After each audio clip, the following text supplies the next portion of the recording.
Les amours, les notions de vie ici ne sont pas ce que vous avez appris à l'école, ou bien ce qu'on vous a appris quelque part, ou bien ce qu'on vous apprend quelque part, ou bien ce qu'on vous dépose quelque part. C'est ce que vous subissez chaque jour et que vous gardez dans votre tête. Je parle parfois ici des lois de la vie. Ça fait partie des lois. Donc, pour mieux maintenir la loi, il faut comprendre d'où nous sortons, d'où nous partons et pourquoi nous sommes là. Pourquoi nous vivons? Pourquoi cette direction de la vie? Pourquoi elle n'a pas été facile pour moi? Je crois bien qu'elle n'a pas été facile pour moi pour que je puisse devenir ou bien je devais être. Bon, pourquoi elle ne m'a pas donné le choix que de connaître seulement les difficultés, le malheur et jusqu'à connaître la mort? Vous savez, les amis, les lois de la vie commencent par ce que nous ressentons quand nous sommes tout petits et que nous sommes incapables d'être au même niveau que les enfants des voisins ou bien les enfants des riches.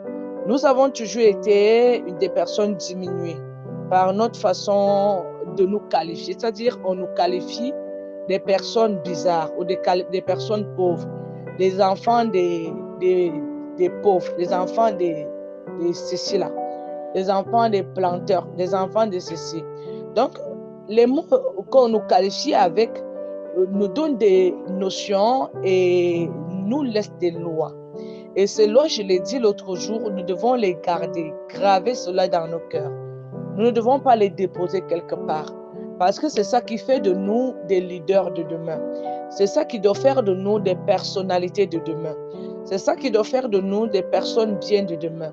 C'est ça qui doit faire de nous des personnes qui doivent être, devenir des personnes capables de briser le silence et défendre les autres. Aujourd'hui, les amis, si j'ai opté de défendre les êtres, les gros humains, c'est parce que j'ai compris que si il n'y a personne pour nous défendre, parfois, c'est vrai que nous devons nous défendre, mais au niveau, on a besoin d'être défendu, on a besoin d'être soutenu, on a besoin d'être compris, on a besoin d'être consolé, on a besoin d'être déclaré non coupable. Voilà, parce qu'on nous déclare parfois même coupables alors que nous ne connaissons pas. Bon, nous devons aussi avoir des papiers comme d'autres personnes avec les mêmes signatures, le même jour, même si quelqu'un venait de déverser de l'argent. Bon, parce que sinon, on n'a pas d'argent, on ne peut pas avoir la carte d'identité au Cameroun. Si on n'a pas telle chose, on ne peut pas avoir telle chose.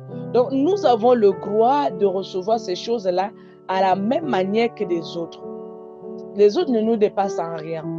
Au contraire, les autres doivent nous soutenir, nous accompagner et nous devons être compris par ces gens. Mais si nous sommes toujours mal compris, le bas peuple mal compris, les personnes qui n'ont pas de bouche, bon, on les considère comme s'ils n'osent pas parler. Surtout des personnes qui viennent dans des zones rurales. Et c'est pour ça que moi, j'ai décidé de défendre plus la cause des personnes défavorisées dans des zones rurales. Des personnes qu'on considère toujours comme des animaux. Bon, parfois, nous, on le fait, on oublie que nous avons aussi nos papas là-bas. Nous avons une famille. Toute personne qui est en ville, automatiquement, est une personne dans une zone rurale. Bon, je ne sais pas ce qui nous amène toujours à manifester cette petite haine, comme si nous étions toujours au-dessus des autres. Vous savez, les amis, cette histoire m'a tellement frustrée. Ça m'a frustrée au point où je me suis dit un jour, je ne suis absolument rien. Alors qu'on nous dit que faites ceci, je suis le journal, je marche selon les lois, la loi, je marche selon la loi de mon pays, mais je me retrouve toujours en train de rejeter et mal compris. Mais je suis arrivé à un endroit, on m'a giflé, hein. Je suis arrivé à un endroit, on a jeté des papiers sur moi. Je suis arrivé à un endroit, on m'a carrément mise à la porte. Parce que je n'étais rien. C'est-à-dire, je n'étais rien, absolument rien. Donc, je n'avais pas le droit de parler. Et je me suis demandé, est-ce vraiment des personnes pauvres, misérables, n'ont pas le droit de parler? Je me suis mise à faire des recherches. Et c'est là que j'ai compris que nous avons les mêmes droits.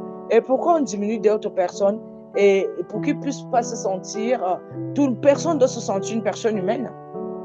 Donc, les amis, quand vous êtes des personnes qu'on rejette, qu'on refuse de comprendre, c'est vrai, à un niveau, vous n'aviez pas la force de vous défendre.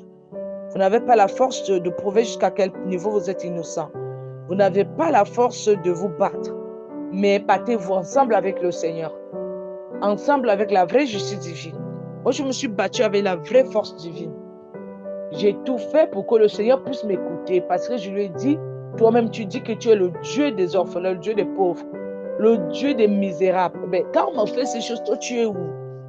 Ce sont des questions, moi, je lui posais toujours. Où est-ce que quand on m'a fait ça, toi, tu es où? Donc, ça veut dire que mon père n'était rien, ma mère n'est rien, on n'est rien dans ma famille, je ne suis rien, donc je vais mourir quelque part. Et mes enfants dont tu m'as donné vont mourir comme ça. Et je ne serai absolument rien.